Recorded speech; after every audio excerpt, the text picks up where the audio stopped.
Let's get started. So today we're going to look at one of my favorite puzzles.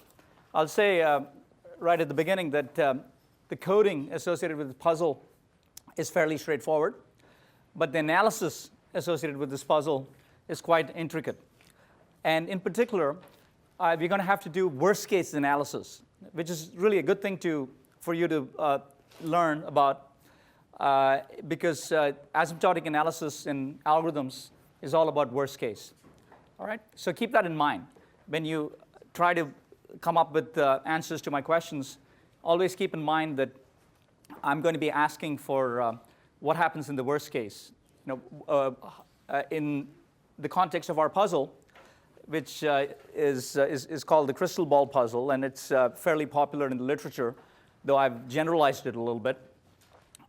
You have a situation where you're supposed to figure out the hardness coefficient of a crystal ball, and in the generalized version, you have a set of identical crystal balls, right? So how do you find this hardness coefficient?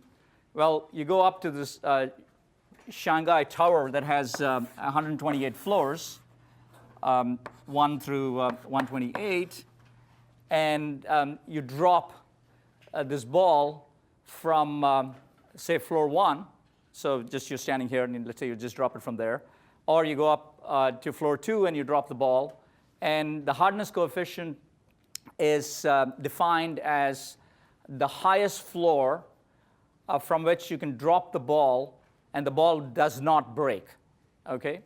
So what this means is if floor F, the ball doesn't break,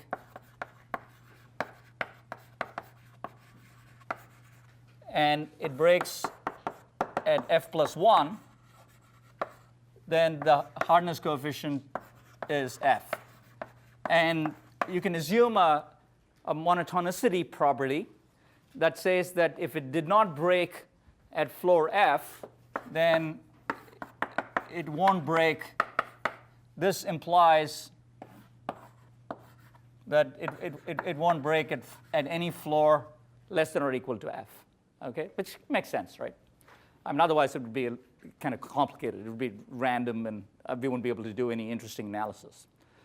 So the easy version of the puzzle, of course, which is not particularly interesting, is if you needed to get this exactly, right? So your job depends on getting that number exactly right. So there's no shortcuts. You got to get it right. You can't be off by 1 either way.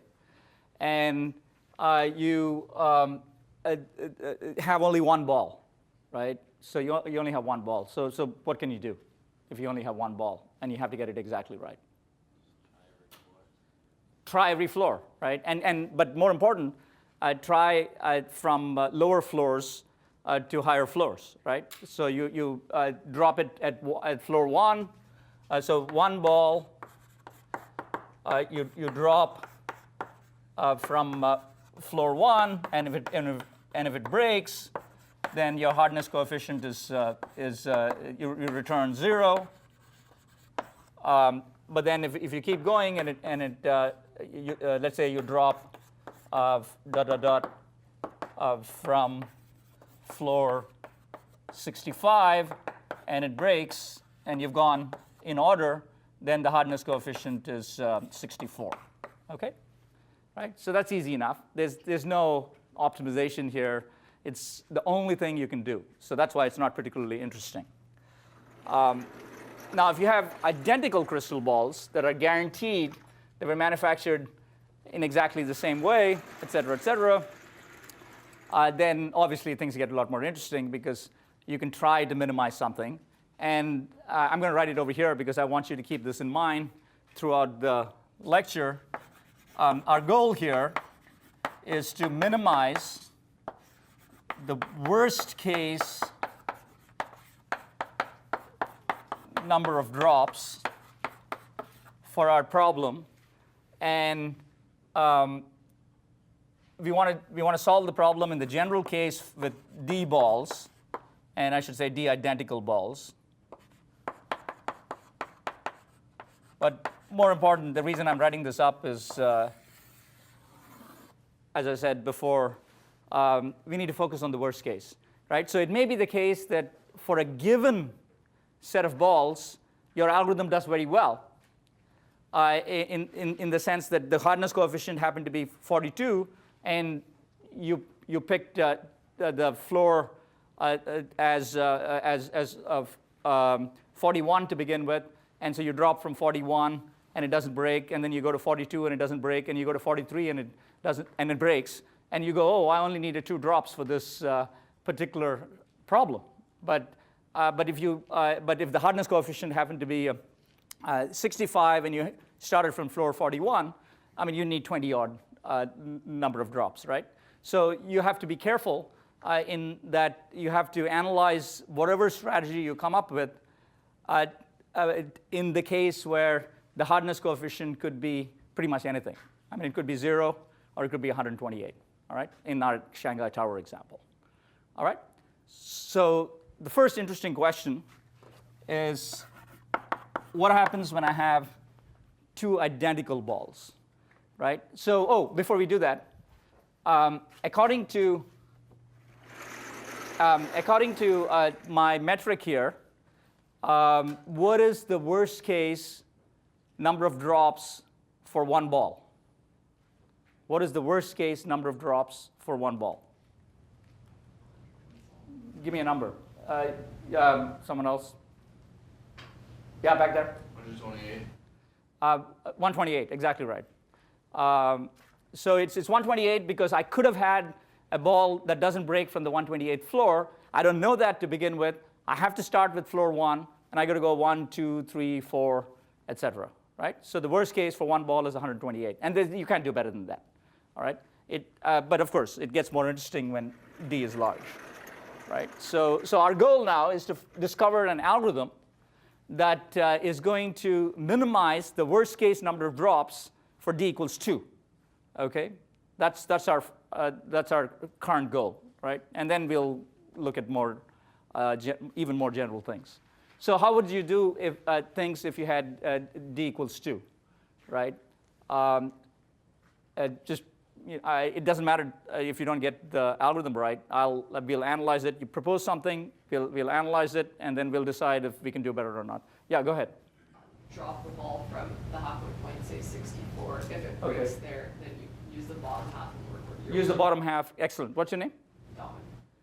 Sorry? Domin. So Domin says that we should do binary search, right, which is very intuitive and kind of makes sense in a lot of context, including this one. And so let's drop from 64, and the reason she picked that is because 128 divided by 2 is 64, and if it breaks, then you need to look at the interval 1, 63, right? Because if it breaks, you need to look at the interval 1, 63 with the second ball. I mean, that first ball is gone, okay? Shards of crystal or whatever you want to call it. So you just have the second ball.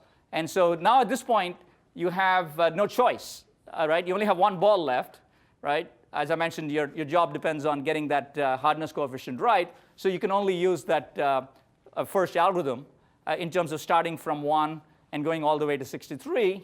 And so what is the worst case number of drops, given that Daman picked the midpoint for this algorithm? Someone else? Yeah, go ahead, Kanishka. 63. It's 63. No, actually, you're off by 1, because I did drop the ball here, right? So close. So first ball was dropped once, 1 drop. And this one, if in fact the hardness coefficient was 64, you drop the second ball 63 times, and that would be the worst case in this instance. Now, I've skipped over one little thing, and the fact that this is the midpoint implies that this is in fact the correct answer, But we do have to analyze. I mean, remember, when you do analysis, you do have to cover the entire spectrum here. So you do have to look at the case where the drop from 64 does not break. Okay, and in that case, you're looking at 65 through 128. But you do have 2 balls for this, right? It didn't break, so you still have 2 balls for that, right? And so you can imagine that now that you have 2 balls and you have a small interval, that you're going to be able to do something like 32 for that. The bottom line is you don't even need to. You can get a little bit lazy here. You don't really need to analyze what the number is because you know that this number, 63 plus 1, is larger than that, right? Because you want it worst case, right?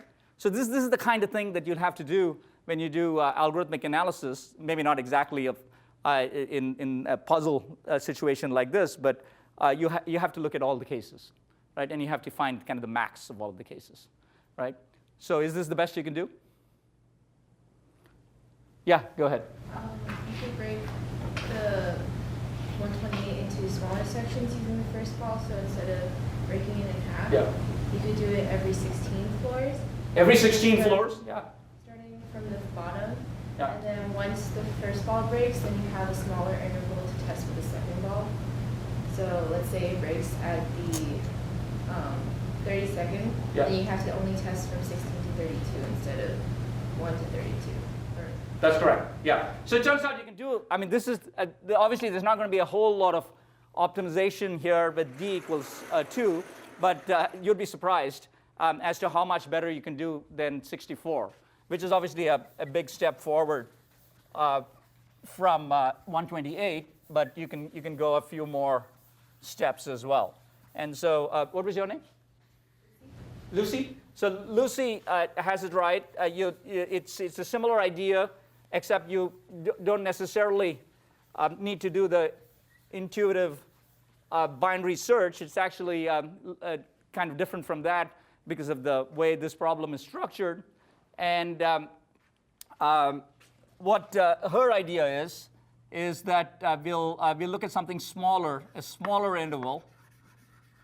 Okay. And she picked 16.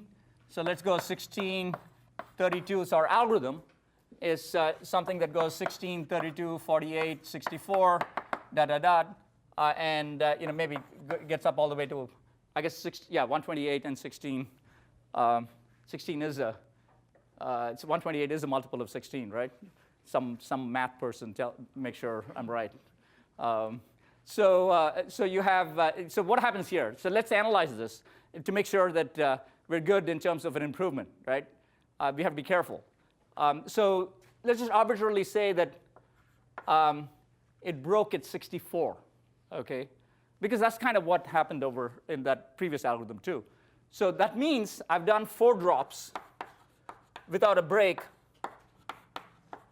right? I'm sorry, 4 drops, 3 drops without a break, and 4 drops total, right? So I've done 4 drops, but now the cool thing is I don't have to start from 16. I know it didn't break at 48, right? So I can now look at 4 drops still break of first ball. That is what I wanted to say. And now I can look at the interval 49, because 48 it did not break, right? 49 to 63 inclusive, right? And so if you do that, that's 15. It's 15, the difference is 14, but it's inclusive, so it's 15. So 15 plus 4, right there is 19 drops. All right? Yeah, back there. Wouldn't the worst case, though, be when it's at 127? Yes, that's absolutely correct. So 19 is not the worst case. I mean, it's looking good, but this was exactly the point I was trying to make right from the beginning. You're not done yet. I mean, you cannot just go off and say that 19 is the worst case for this algorithm. The worst case for this particular algorithm occurs at a different point from the original algorithm that went midway, right? Every algorithm is different. The parameters are different here, and so I'm just calling it a different algorithm. But the case that would happen is, I guess you'd have 112 here, and then you'd go 1, 2. So how many? So let's say it gets to 128, and if it doesn't break, then you're clearly done. So that's not the worst case, right? So if it gets to 128 and it breaks, then so how many drops have we done? 128 divided by 16 is what? Is 8? Are you sure? You're all sure? Okay, then I'm sure. So that's 8 drops. And now you need to do 113 to 127. And that we know is 15. So that's 23. All right? So the best you've done here is 23, right? But are we satisfied? We're never satisfied. Right? You always want to do a little bit better. Okay, so how did she pick 16? Why did you come up with 16, Lucy? It looked like a nice number? I just found them all. You just figured, oh, nice, okay. So if it had 17, then we would have had real trouble, right, with all these numbers. Yeah, go ahead, George. I think you can do a little bit better if you get closer to the square root of 1. Ah, beautiful, beautiful. I love you guys. You guys make it so easy. So that's the next thing I was going to try and pry out of you, but you got it out without much effort from me. So you can kind of get analytical here, as opposed to doing things empirically, which was try a number and figure out what happened, which is kind of what we did. And you can be a little more analytical about this, and you could say, hey, suppose I want to find this number k, which is kind of the 64, started with 64, went to 16, and now we're thinking we can do better than 16 even. And we start dropping things at k, 2k, 3k, and I want to get this exactly right. So let me look at my notes. And you go dot, dot, dot, n divided by k minus 1 times k, and n divided by k times k, which is obviously n. And so I'm trying to write it, and I'm trying to get this k. I want to write something. I want to minimize some quantity and discover the k that is going to give me my best case in the worst case. Okay, minimize the worst case, right? So that's really what I want. So if you look at what happens here, you're in a situation where you have to now you have to count, right? I mean, what do you want to? We've decided that k is this general strategy, and we don't quite know what k is, and we have to do some analysis of the worst case situation in order to find the k that would work well for us. And so the way you do this is by essentially the analysis we've done so far, and kind of we have a nice the point that was made here. I think it was Kevin who said we have to go to the last drop because that's kind of the case where it's the worst case, and that's similar here as well. Because if you go up all the way here, and then it breaks, if it doesn't break here, you're done. If it breaks here, then you've done a lot of drops before it broke that first ball. And so that's the situation which you can pull in as your worst case situation, right? So that's exactly what we did before. And so if you really think about it, assume first ball doesn't break till the last drop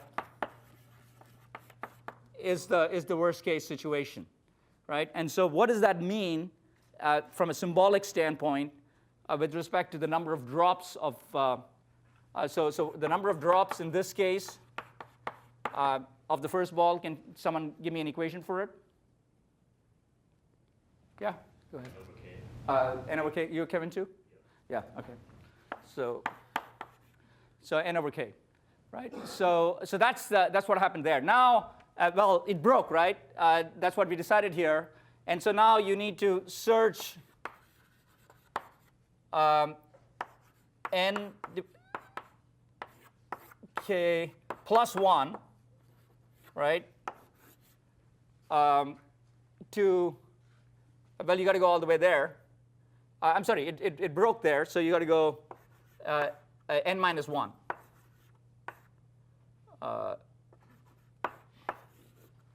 Which is the same as what I wrote before, but it's just that I had numbers, and it was kind of easier to write numbers than write these symbols. But we have to do this because we don't know what k is. Okay. So if you look at how many drops are, and if you just kind of do this, you get,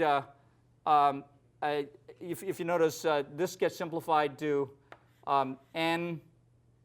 Yeah, so this is n. And then you have minus k plus 1 all the way to n minus 1, right? So if you subtract, and this is a plus 1 here. Boy, this is confusing. I'm not good at math. I'm definitely not good at math. So this is k minus 1 drops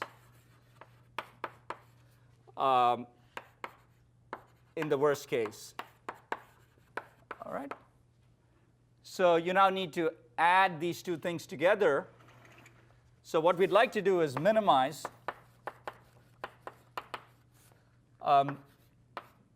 n divided by k, which is this, plus that, right? We want to minimize this function, right? N is a constant, k is a variable, right? And for a given n, we want to discover the k that minimizes this quantity. And it goes back to the intuition that I think Josh had about the square root of n, right? So again, high school calculus here, which I've forgotten, which hopefully you haven't, because you still need it. I don't. And you end up essentially saying you can turn this into 2 raised to square root of n minus 1 drops in the worst case. All right? So so you can take the floor of that, and that's 11. Okay? So that's the square root of n. So 2 times 11 minus 1 is 21. So you can do 21. So you think 21 is the optimum? Yeah, Kevin. Can we do a little bit better if we make the intervals smaller? Yes, you can do a little bit better. I don't want to do this just yet. Hopefully we'll have time. We'll get to that because I want to go to the d greater than 2 case. But you're absolutely right. It turns out you can do, this would give you 21, as I mentioned, 22 minus 1. It turns out you can do better by a few drops. And the assumption we made here, what is the assumption that we made here? When I wrote this, what assumption did I make? Which is kind of similar to what Kevin just said, but not exactly, right? But someone point out the assumption that was made here.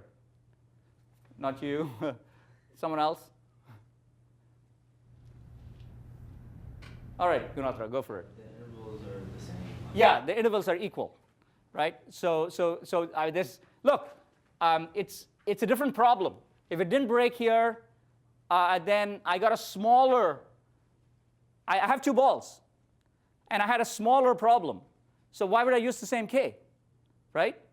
I mean, that kind of makes sense, right?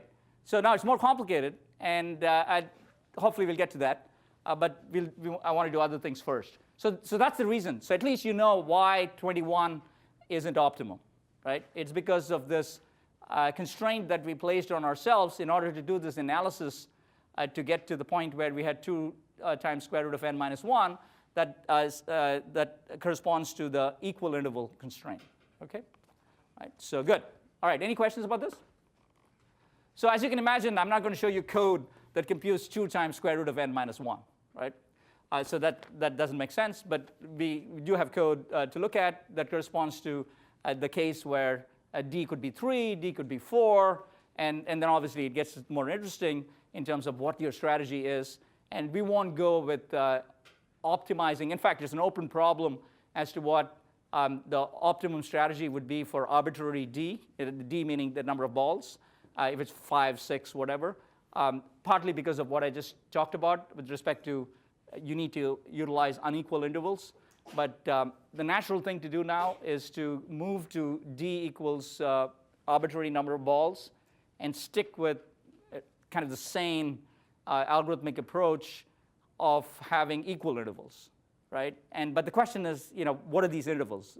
And how would we find the size of these intervals, right? Because it's kind of not immediately obvious if I told you D was 5. Right? And you don't want to just keep the 3 balls away and sell them later and just use the 2, right? That doesn't give you your minimum, doesn't minimize your worst case. You want to use these balls. Right? Cool. All right. So let's talk a little bit about. So if I had D equals 3, I mean, again, use your intuition. What do you think we should do? What happened for D equals 2 with respect to that interval, and how is it related to n, right? So what do you think, just wild guess maybe even, what do you think we need to do if we had D equals 3 for that very first ball in terms of what we need to look at in relation to the interval size? Yeah, back there. We had a cube root of 120. Cube root. What's your name? Ryan. Ryan. So Ryan says, cube root. And yeah, that's the correct intuition. It's a little bit unclear, what happens, so you do cube roots, and maybe you have, what's the cube root of 128? 5, yeah, that's right. I think it's 5. Okay, it's close to 5. It's 6 or 5 or 6, right? And so maybe I do 6, and then I do 12, and it's a little bit strange. So it turns out it's actually the 6 and 12 when you start with 128, when you have 3 balls, doesn't seem like it's going to give you the worst case, right? Right? Because, like in the worst case, you might be dropping that ball 6, 12, 18, 24, et cetera, right? So cube root is right, but it's something a little bit different because it gave us this interval that was kind of too small. So how would I get something that's bigger? You'd want things that are a little bit bigger, right? I mean, I think you're going in the right direction, but I don't want 6 and 12 and 18. I mean, clearly that's going to give me like 25 drops, and that's even worse than the 2-ball case, which really means you should lose your job and never get another one, right? So if you do something that bad, right? So that's so what would you do that's kind of different from cube root but related to cube root, right? Yeah, go ahead, Fadi. From 28 to the 2/3, maybe? Yeah, 2/3, exactly right. So what you want to do is you want to start. It makes sense that when you have lots of balls, in terms of being able to use them, that you start with larger intervals and you shrink them, right? That's exactly what happened with 2 balls. We started with k in the case where we had 2 balls, and then we're down to 1 when we have 1 ball, right? So that's really what you're doing. When you have 1 ball, all you can do is go 1 floor at a time. When you have 2 balls, you go k, where k happened to be square root of n, and then when you have 3 balls, you kind of want to start with like n raised to 2/3 in terms of the interval, right? And then if I had 4 balls, the argument would be that I would start with n raised to 3/4, and then I would go to square root of n, and then I would go so on and so forth. And what is that reminding you of? What is this in terms of these powers and getting up to not quite n, but 5/6 n, and so on? What is that reminding you of from number theory or just sort of regular arithmetic? Yeah, different bases. It's different radix arithmetic, right? So it turns out the way you want to solve this problem, and this is in keeping with the intuition you have with respect to the cube roots and so on and so forth. The way we want to do this is we want to think about d-digit numbers.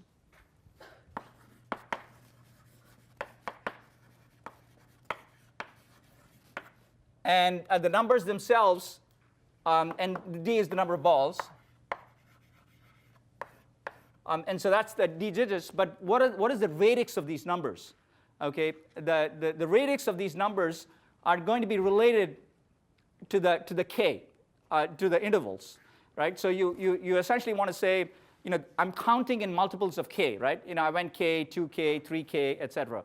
So if I had like radix k, that means I'm just incrementing that particular digit, right? If I had radix 12, and I had 1 0 in radix 12, right?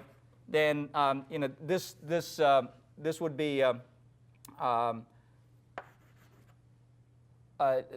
so when I go 2, 0, then the most significant digit got incremented, and so this is plus 12. This is 12 times larger. I'm sorry, 12 larger than 2 0 is 12 larger than 1 0 in radix 12, right? Makes sense? Just like 20 is 10 larger than 10 in decimal, right? So that's the way you want to think about this. And so you're going to do our Airy numbers.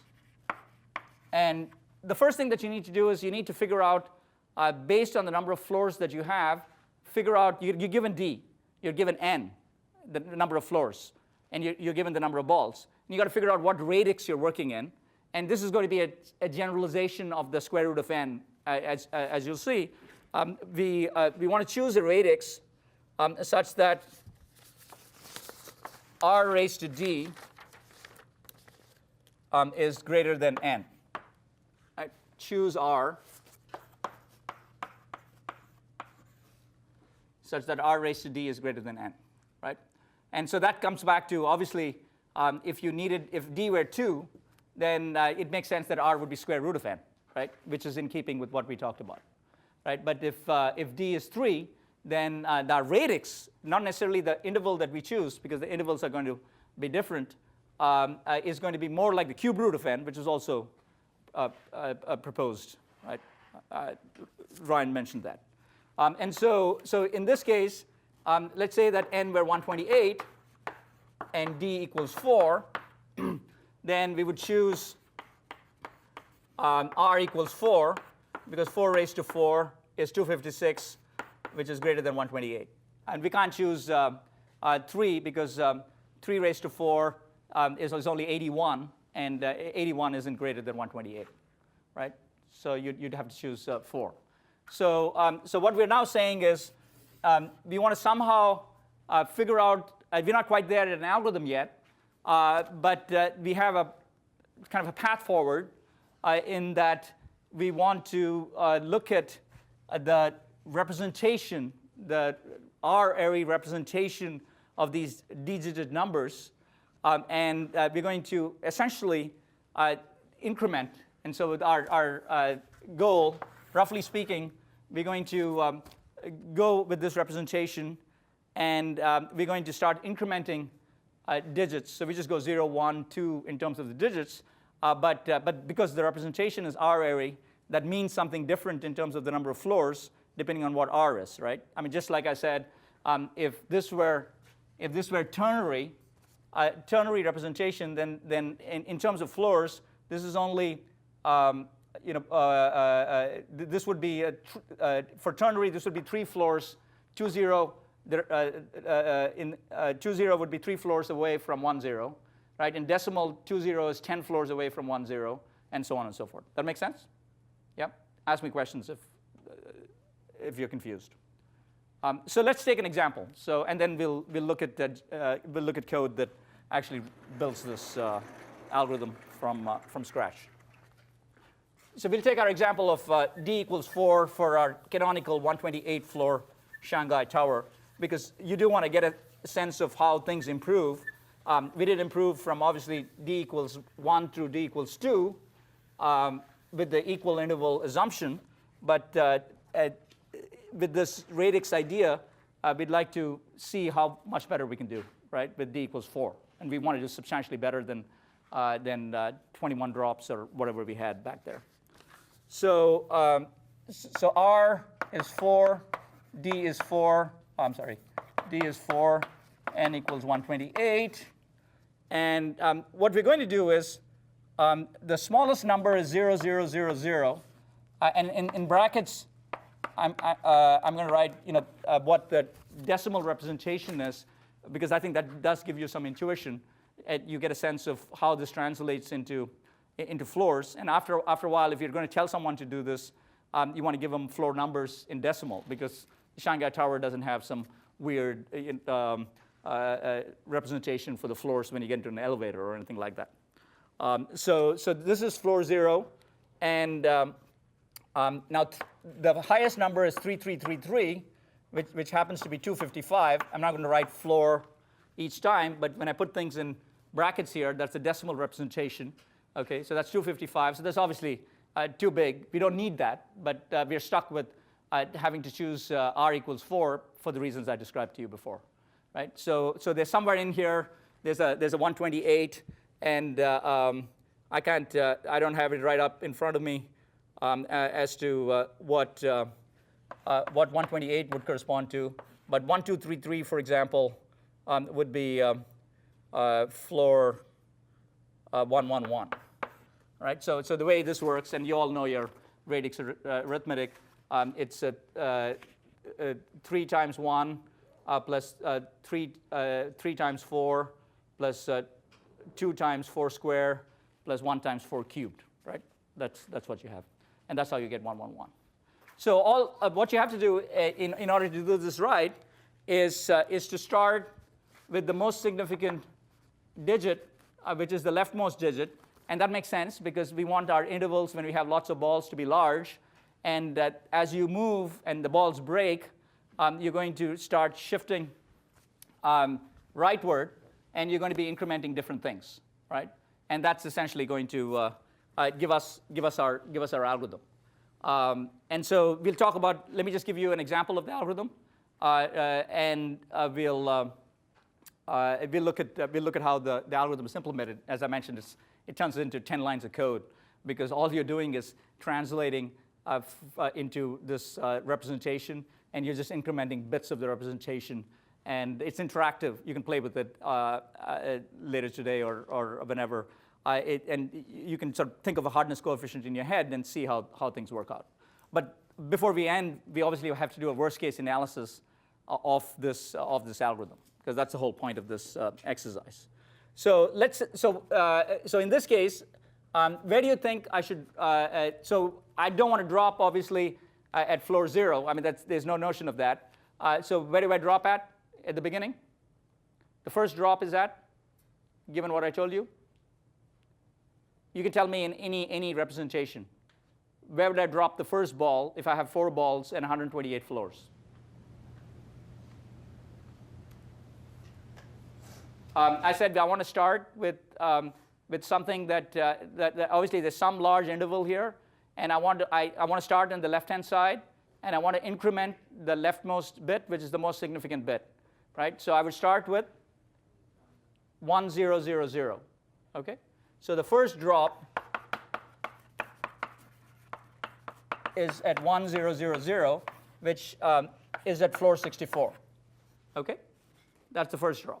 Now, if in fact this does not break, all right. So let's assume that this does not break. Then what do I do next?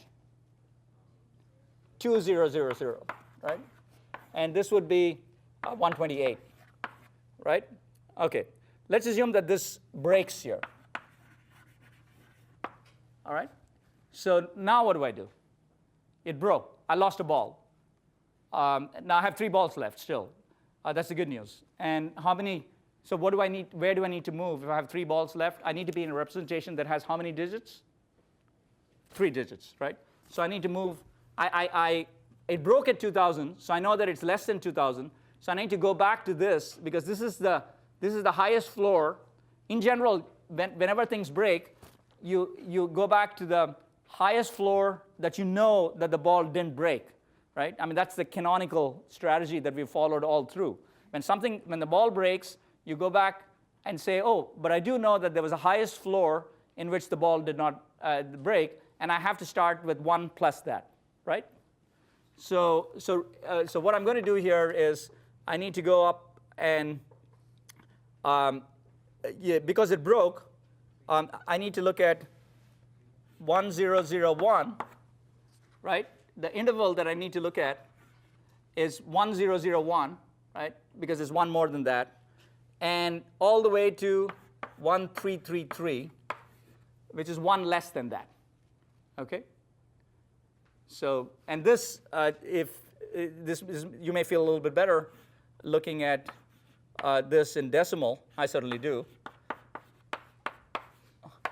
It's 65 127, which makes perfect sense so far we've played around with the balls, the first 2 balls, and so we haven't really seen anything very dramatically different from the 2 ball case, but more is coming, right? Let's say this does not break. If this does not break, then what would I do now? If it does not break, I'm sorry, my bad. I haven't even actually told you. I've just talked about the interval, and I haven't said what drop you need to make, right? So ignore what I said just now. I think that the next question is, the ball broke, so now I have a second ball, and I want the first drop of the second ball. All right, and I want to look at this. I want to look at this interval, and it has to be somewhere inside this interval. But it's not going to be. I'm not going to drop this at this floor 65 or 1333. I want to pick something in between, right? And so now looking at this, tell me, according to what you know so far, where do you think I should drop the second ball for the first time? Go ahead. 96, and how did you get that? Just like the half point. You put 1100. Yeah. Perfect. What's your name? Evan. So Evan says 96. I guess he thinks in decimal, naturally, like most of us. But the way you would code this, by the way, is by incrementing this digit, okay? And you'd get 1100. And in this case, let's say it does not break. Then where do you go, Evan? 496. Yeah. After 96, it doesn't break. What would you do? Oh, then you would go to, what is that? Well, it's in decimal? in this representation. In easy, whatever is easier for you. 120. Perfect. 1200, which happens to be, I think, 112. So you go to floor 112. This was 96, right? And then you needed to add another 16 to that. Yep, 112, and so on, right? So I won't bore you with this. You get a sense of what's going on here. And obviously, with these things, you can wave your hands, and you get a sense of what's going on. But ultimately, what's great about computer science and programming is you got to teach a dumb computer to do exactly the right thing, and there's no 2 things about it in terms of you understand this algorithm. I didn't understand this algorithm until I coded it fully, right? I mean, maybe I still don't understand it, considering the mistakes I'm making. But that's just because I've lost a bunch of gray cells. So let me show you what the code looks like. It's 15 lines of code, right? It's not that much. And as you can imagine, the representation is, I could have used many things. I just used a list for each of these digits. I'm incrementing these digits. And I won't spend a whole lot of time on the code. But what I want to do before we end here is talk about, actually, let me do that first before we go to the code. I want to talk about the worst case here, right? Because that's what this is all about. I want to get an equation, just like we did for 2 times square root of n minus 1 and all of these different things. I want to get an equation for the worst case in terms of the number of drops in relation to r and d, which are obviously related to n, right? Because r raised to d has to be greater than n, right? So if you kind of look at this, and it turns out this is not a difficult analysis, right? If you think about it, and you start thinking about worst case, and you think about how we're incrementing these things, there's phases, and if you can think about a phase as when a ball breaks, that's when a phase is done, and you move to the second phase, right? Tell me how many drops I have. You break it up in terms of the number of phases, right, or the number of balls, whichever way you want to think about it, and use the same kind of worst case analysis we've done with respect to what happens. What happens in the worst case, you have to keep doing a bunch of drops. And then really for these algorithms, the floor 127, the hardness coefficient of 127 is the hard one, right? It's a difficult one because you kind of go through and you go all the way there, and you do all of these things before. You drop a ball a lot of times before it breaks, and you do that for every ball, right? That would be the worst case, right? So that's kind of where things are at. So from a symbolic standpoint, what is the worst case in the first phase in terms of the number of drops of the first ball? From a symbolic standpoint, right? It's the first digit I'm talking about. It's the first ball I'm talking about. And I'm dropping this ball, as you can see, at these different points. So in general, how many drops would I have before I may be done completely because I know it doesn't break at floor 128 or what have you, but what is the worst case when that ball breaks? Give me an equation. Someone?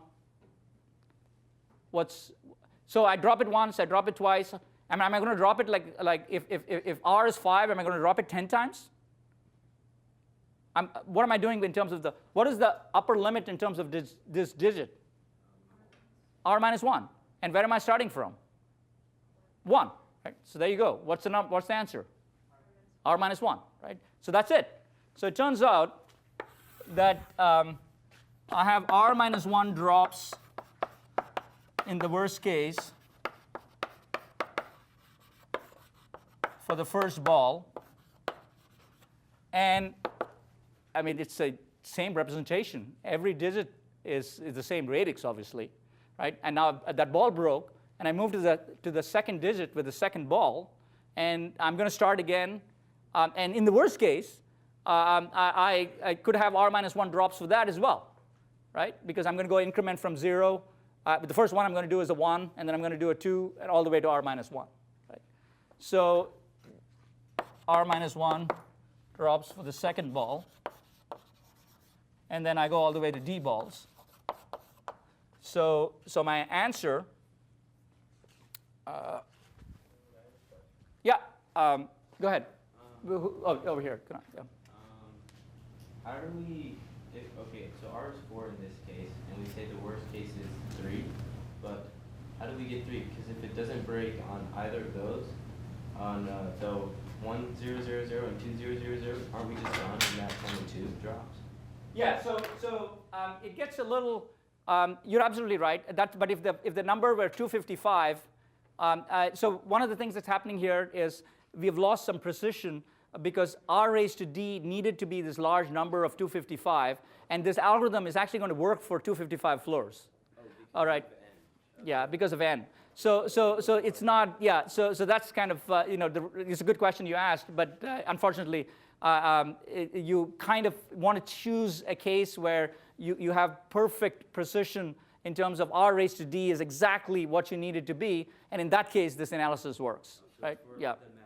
That's the max n. That's exactly right. So I mean, 255 is substantially larger than 128, so it kind of makes sense that as you said, that you would be able to shave off certain things, right? And so you can kind of do that, but it's a little more involved. But I think the intuition is important, and the intuition is simply that your worst case number of drops, assuming you're being a little bit imprecise, would simply be R minus 1 times D in the worst case. And this would be true for all n which is less than R raised to D, for all n, all right? So so now just in terms of numbers, I had R equals 4 and D equals 4, and so you end up getting 12 drops for the 128 case, all the way to 255 as well. You need 12 drops in the worst case, even for 255 floors, right? Which is really what you were asking, right? So good, right? That makes sense? Yep. So not going to spend a whole lot of time on this code, but that's it. It's converting. I could have used a Python library function for that, but that's simply a conversion because I wanted to print things out. I don't even need this particular subroutine, which is essentially something that is doing conversion from a decimal to R array arithmetic. And as you can see, you see a subtract and adding. The adding is the incrementation that I just erased, but you do see it up there from 1, 0 to 2, 0. That's why you add. Sometimes you need to subtract because things break, and when things break, you need to go back to the highest floor where the ball didn't break, right? So that's where you do the subtraction. And so this is how, if you ran this, it's not the greatest user interface, I'll admit, but that's not the point.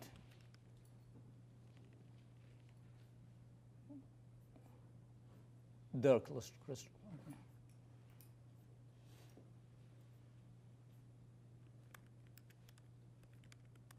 So I'm going to do 128 and 4, which is our example. And it says radix chosen is ball 4. Did the ball break? I say no. And then did drop the ball? Did the ball break? If I say no here, then I'm done, right? So I'm going to go ahead and say yes, and then I'm going to say no, and then no. I'm going to keep going no, no, no, because this is the worst case, right?